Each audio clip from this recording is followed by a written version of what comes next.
మూసీ బాధితుల సమస్యలు తీర్చేలా ప్రభుత్వం చర్యలు తీసుకుంటోంది. మూసీ బాధితుల సమస్యలపై సంప్రదింపులు జరిపే బాధ్యతను డిప్యూటీ సీఎం భట్టి విక్రమార్క, మంత్రి పొన్నం ప్రభాకర్కు అప్పగించారు సీఎం రేవంత్ రెడ్డి. పేదలను ఆదుకునేందుకు తీసుకోవాల్సిన చర్యలపై అన్ని పక్షాలతో మాట్లాడాలని చెప్పారు సీఎం.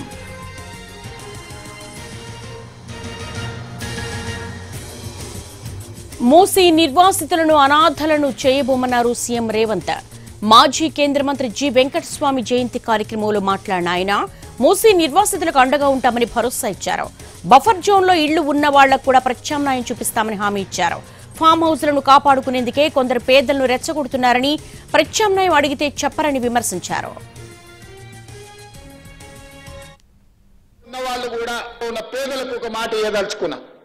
మిమ్మల్ని ఎవరిని నిర్వాసితులను చేయము, మిమ్మల్ని అనాథలను చేయము, తప్పకుండా మిమ్మల్ని ఆదుకునే విధంగా మీకు ప్రత్యామ్నాయం ఏర్పాట్లు చేసే బాధ్యత రాష్ట్ర ప్రభుత్వం తీసుకుంటుంది.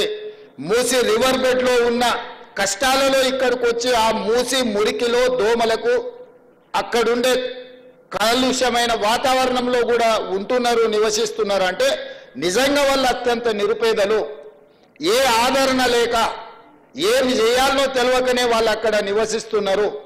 బఫర్ జోన్లో ఉన్న వాళ్ళు కూడా డబ్బులు ఉన్న వాళ్ళు కాదు, వాళ్ళు పేదవాళ్ళు. అందుకే మూసీ రివర్ బెడ్లో ఉన్న వాళ్ళకి కానీ బఫర్ జోన్లో ఉన్న వాళ్ళకి కానీ తప్పకుండా రాష్ట్ర ప్రభుత్వం ప్రత్యామ్నాయం చూపిస్తుంది. పేదలకు నిల్వ నీడనివ్వడానికి ఒక నిర్ణయం తీసుకున్న కాకా వెంకటస్వామి గారి జయంతి సందర్భంగా నేను చెప్పదలుచుకున్నా, మీరు ఎవరైనా రెచ్చగొడితే వారి మాటలు నమ్మకండి. ప్రభుత్వానికి ఒక స్పష్టమైన విధానం ఉంది. ప్రభుత్వం మిమ్మల్ని ఆదుకుంటుంది. వాళ్ళు వీళ్ళు వచ్చి మాటలు చెప్పిన వాళ్ళు. మూసీ బాధితుల సమస్యలు తీర్చేలా ప్రభుత్వం చర్యలు తీసుకుంటోంది.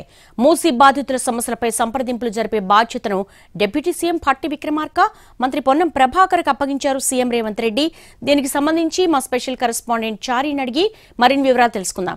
చారి, మూసీ బాధితులకు సీఎం ఒక భరోసా ఇచ్చారు, వాళ్లను ఆదుకుంటామని. ఎలాంటి యాక్షన్ ప్లాన్ రూపొందిస్తున్నారు?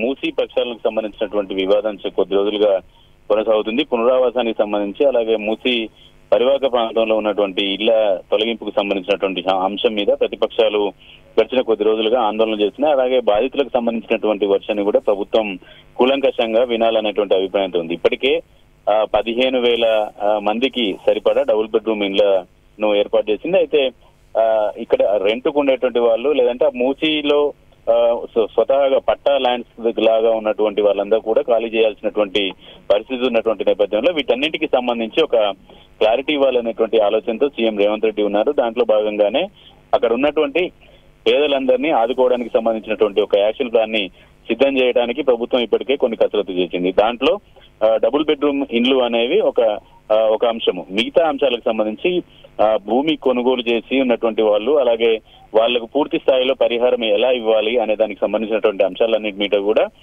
వారితో సంప్రదించాలని అభిప్రాయానికి ప్రభుత్వం వచ్చింది. వీటితో పాటుగా రాజకీయ పార్టీలు ఆందోళన చేసినటువంటి వాళ్ళందరినీ కూడా పిలిచి మాట్లాడాలనేటువంటి ఆలోచన సీఎం చేశారు. ప్రతిపక్షాలకు సంబంధించి కూడా పేదలని ఆదుకోవడానికి ఎలాంటి యాక్షన్ ప్లాన్ తీసుకోవాలో సలహాలు, సూచనలు కూడా కోరుతున్నారు. కాబట్టి వీళ్ళందరినీ ప్రభుత్వం ప్రధానంగా అందరితో సంప్రదింపులు జరపడానికి డిప్యూటీ సీఎం భట్టి విక్రమార్క, అలాగే మంత్రి హైదరాబాద్ జిహెచ్ఎంసీ ఇన్ఛార్జి మంత్రిగా ఉన్నటువంటి పొన్నం ప్రభాకర్, ఇద్దరిని కూడా ఈ సంప్రదింపులు పేదలకు ఎలాంటి ఆర్థిక సాయం కావచ్చు, ఎలా ఆదుకోవాలనే దానికి సంబంధించినటువంటి అంశాలన్నింటి మీద కూడా సంప్రదింపులు చేసేటువంటి బాధ్యతని అప్పగించారు. అందరితో మాట్లాడి సంప్రదించి ఒక పేదల్ని ఆదుకోవడానికి సంబంధించినటువంటి ఒక విధానపరమైనటువంటి నిర్ణయం తీసుకోవాలనేటువంటి ఆలోచనతో ప్రభుత్వం ఉంది. కాబట్టి దానికి ముందడుగుగా డిప్యూటీ సీఎం భట్టి విక్రమార్క, అలాగే మంత్రి పొన్నం ప్రభాకర్ కి ఈ బాధ్యతని అప్పగించారు. All right Chari, thank you.